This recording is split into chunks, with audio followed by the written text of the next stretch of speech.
Alrighty, y'all. Hello. We're taking a look at 10 great European cars that never reached U.S. shores. Now, it's pretty known at this point, at least as an American, that, we get a lot of cool cars, but we really miss out on a lot of cars.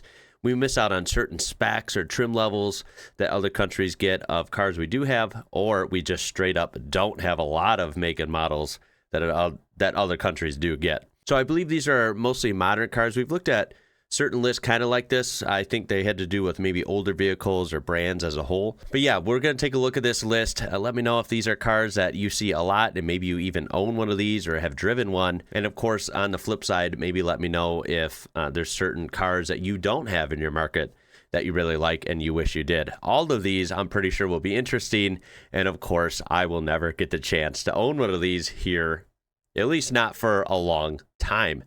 To import cars to the U.S., unfortunately, you have to wait till they're 25 years or older. Let's go ahead and check this out. So yeah, 10 great cars, European. So as it says, like America gets most of the good German models, from the BMW M3 to the M4 to the Volkswagen Golf R. Land Rover sells all of its excellent SUVs in North America, but some great European cars are still missing. France is notorious for not bringing any vehicles into North America. Yeah, we miss out on pretty much everything French. Even though today 3 French brands, Peugeot, Citroën, and DS, are under the Stellantis umbrella, the multinational corporation also owns Dodge, Ram, and Chrysler. So yeah, it says the last French vehicle sold in the U.S. was the Peugeot 405 in 1991. I didn't even realize that. I would have guessed like the 80s because I know we used to have them a long time ago, but they were never common. And I'll be honest, I never, ever see old French cars for sale used here. So any ones we did have must be gone. Spanish companies like Seat and Cupra also don't sell vehicles in America, and they're great brands. Anyway, let's get on to it. So we have the Alpine A110. This is actually really cool. I've heard of this brand only through some other videos looking at older ones. They used to make like an old kind of like a rally car, I think in the 70s or so. It had all the lights up front, and it was kind of this same light blue color. And they're associated with Renault, correct? You might know Alpine is a Formula One team previously known as Renault. It is the current high-performance brand. Okay. So they're associated with them. They're like, the sport division, like a lot of manufacturers have. Although it underperforms in F1, it produces a road car that punches above its weight. The A110 is a featherlight mid-engine driving machine designed to attack any corner. This thing is pretty cool. So let's search for this, see a little bit more on it. Yeah, there's the old one right there, by the way. Yeah, it shows the new one and the old one. I didn't actually realize it was the same name, but here's the newer one. Damn, that's actually pretty wicked inside. Look at that. It looks like it's all Alcantara. Dash, steering wheel.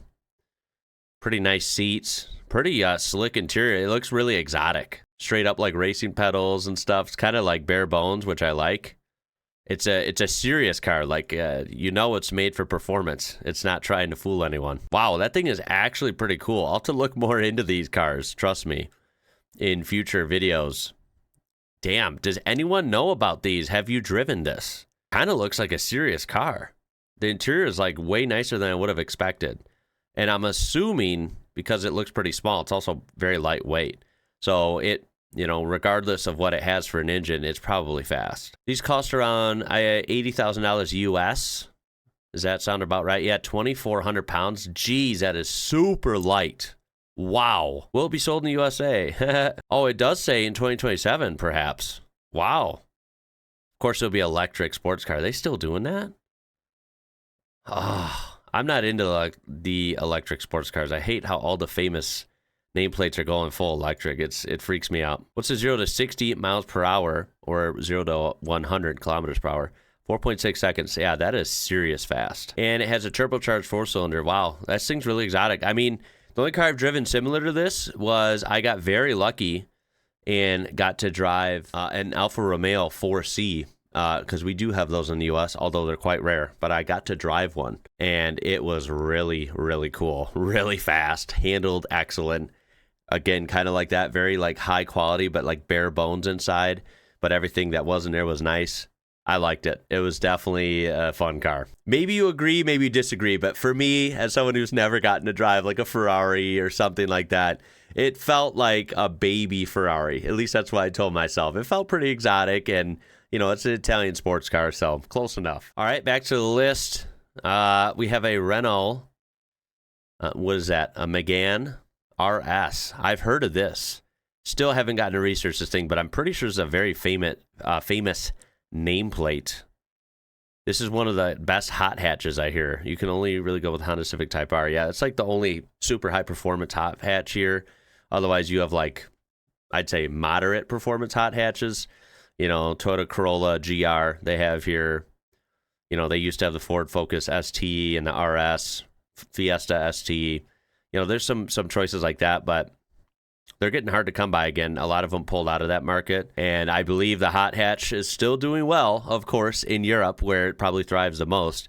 Yeah, you guys absolutely crush us when it comes to choices and hot hatches. And this thing does look like it's pretty cool. They made an extreme Megane RS called the Ultimate. It had wider front and rear fenders, side air vents, rear diffuser, and even a Formula One blade on the front bumper. Damn. That's pretty wild. It's a 1.8 liter turbocharged 4-cylinder. Oh, it's the same one they used in the previous car. Wow. Okay, I get it, because Alpine and Renault are, the same company essentially. Now, this was, of course, a front-wheel drive car, dual clutch, automatic, and Torsen limited slip. Some of them got a 6-speed manual. I would definitely opt for that. Due to traction restrictions, the Megane RS hit 62 miles per hour or 100 kilometers per hour in 5.7 seconds. Yeah, that's really fast for an out-of-the-box hatchback. I imagine the cornering and braking is even better, though. It's actually set the front-wheel drive hot hatch record on Nürburgring. That is serious stuff. BMW M3 Touring. I don't follow BMWs closely, but I know enough to know that our M3 has always been like, you either get two-door coupes or, four-door sedans. They just don't do cool wagons here in the U.S. much. The very few that they do sell are always popular because enthusiasts do like performance wagons. But for some reason, they never choose our market to sell them. And this is yet another example. You guys clearly get an M3 wagon, which, by the way, looks super cool. But yeah, we don't. A Citroen DS3 Racing. Is this a thing? Wow. Now, I've always looked at older Citroens, and they completely melt my mind. They're very interesting and wild and weird in the best ways. Their newer stuff I'm totally not familiar with. This is clearly a hatchback as well. I guess you would call it a hot hatch. I'm kind of digging, kind of liking the orange accents. I never thought I'd see a car with orange mirrors, orange grille outlines, and orange wheels from the factory. Kind of bizarre, not gonna lie, but I like it for some reason. Oh, it's got an orange roof as well.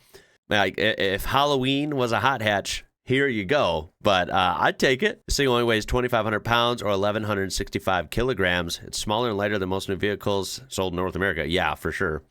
Has a potent 1.6 liter turbocharged 4-cylinder, producing 207 horsepower and 202 foot-pounds of torque. As a result, this front-wheel drive hot hatch sprints to 60 in 6.1 seconds. That's pretty quick. Damn.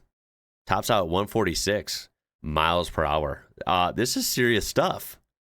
Damn. All right, let's search this thing. And there it is with some more images.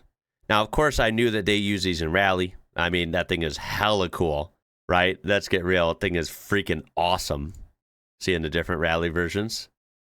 Absolutely love it. Looks great as a rally car. But yeah, it's kind of cool. It's so different. I mean, the hot hatch market really is weak here when you start looking at all these different options you get in Europe.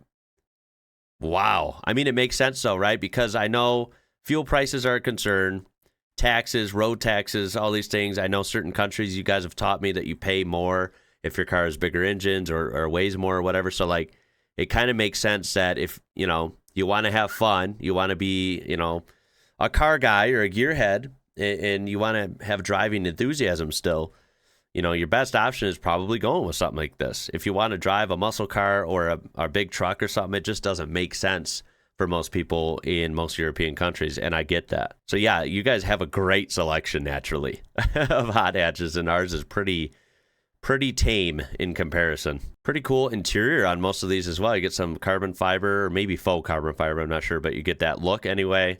Nice seats again. Cool performance gauges and such. Of course, it looks like a manual. Could be an automatic, I'm not sure. I like the orange in there. I don't know what the orange is about. If someone wants to tell me what the significance of the orange is, I would love to know. It is very bizarre, but for some reason, I like it. Alrighty, and next up, we have a Cupra Formentor. Hope I said that right. That's a kind of a mouthful. A VZ5, or a VZ5, I should say. That is cool. Is this considered an SUV? It almost looks kind of bigger, like an SUV. It is a crossover. Okay, that makes sense. 4-wheel drive, 5 cylinders, 1 turbocharger, and 390 horsepower. Damn, that's a lot. This Spanish crossover with German roots is no joke. It will rip the road underneath and put a smile on your face, all while your kids are screaming for joy in the back. It's a crossover every American would dream of.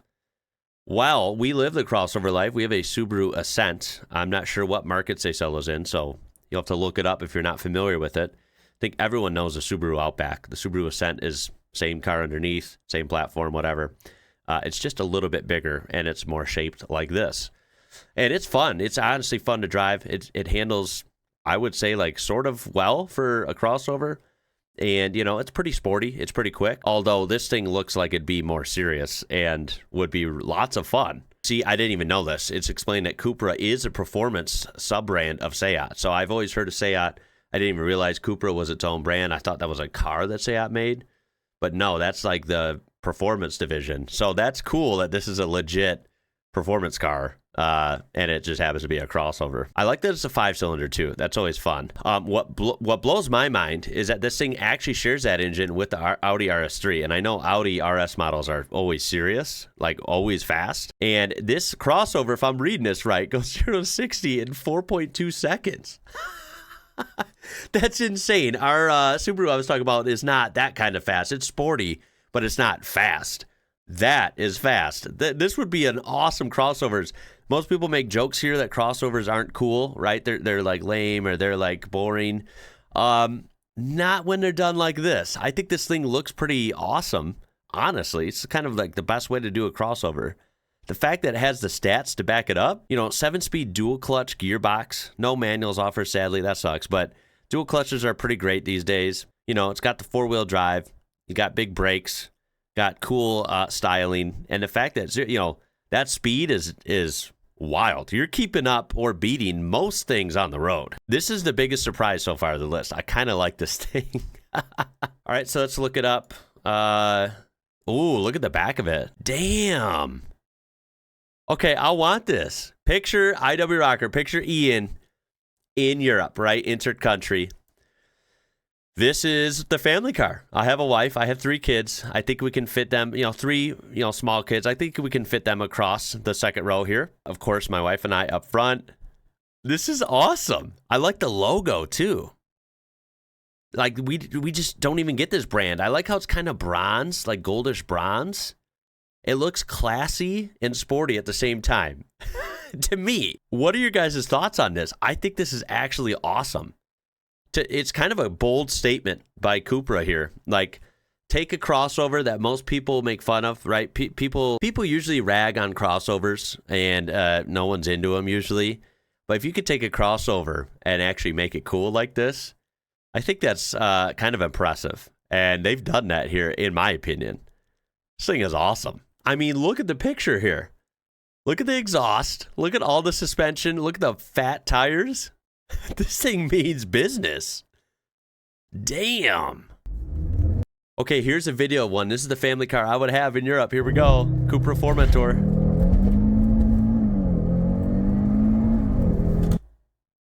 Holy smokes. That is fast as a family crossover. And then that speed. That just doesn't make sense. I love it. That is way faster than it should be. The claimed time in this one is about 3.9 seconds, according to the poster. So that's figure around low 4s consistently, maybe even under 4 in perfect conditions. That is insane for a crossover. Yeah. All right, and here's the sound of one right here. Oh, damn.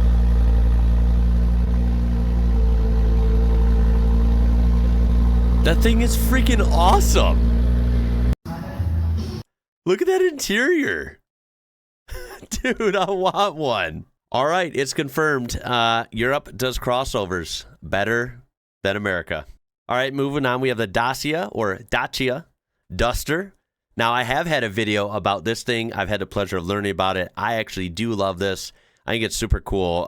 It sounds to me from a lot of feedback from people, viewers and such, that this is a pretty solid option. It's a very affordable, kind of good old reliable daily driver. These are pretty tough. They're pretty cheap to maintain, and cheap to buy as well. I mean, we're talking about low 20,000s euros or very near it in US dollars, and that is super cheap nowadays. It's hard to touch anything in the US, anything for under 30,000. It's like super rare to get that.